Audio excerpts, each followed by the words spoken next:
Hi, this is Madhu from POB channel. இந்த video எதுக்கான பதிவுன்னு பார்த்தீங்கன்னா, ஃபைனல் இயர் கேண்டிடேட்ஸும் வந்து ஆல் இந்தியா பார் எக்ஸாமினேஷன் எழுதலாம் அப்படிங்கிற நோட்டிஃபிகேஷன் வந்து பார் கவுன்சில் வந்து புதுசாக இன்ட்ரடியூஸ் பண்ணியிருக்காங்க. ஸோ அதில் உள்ள டீட்டெயில்ஸ் என்னென்ன சொல்லியிருக்காங்க அப்படிங்கிறத இந்த வீடியோவில் நம்ம டீட்டெயிலாக பார்க்க போகிறோம். ஸோ ஃபைனல் இயர் ஸ்டூடெண்ட்ஸ் அப்படின்னா யாரெல்லாம் வந்து இந்த எக்ஸாமினேஷன் வந்து எழுதலாம், ஆல் இந்தியா பார் எக்ஸாமினேஷன் அப்படிங்கிறத அவங்க என்னென்ன இன்ஸ்ட்ரக்ஷன்லாம் சொல்லியிருக்காங்க அப்படிங்கிறத இந்த வீடியோவில் நம்ம டீட்டெயிலாக பார்க்கலாம்.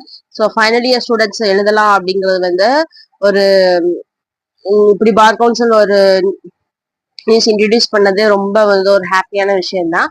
பட் வந்து யாரெல்லாம் எழுதலாம், எலிஜிபிள் யார் யாரெல்லாம் இருக்கா அப்படிங்கிறத இந்த வீடியோல வந்து நம்ம டீட்டெயிலா வந்து எக்ஸ்பிளைன் பண்றேன். ஸோ நீங்க எப்பவும் போல கூகுள் போய்க்கோங்க. ஏஐபி அப்படின்னு சொல்லிட்டு டைப் பண்ணீங்கன்னா ஃபர்ஸ்ட் எடுத்தோடனே அஃபிஷியல் வெப்சைட் தான் வரும்.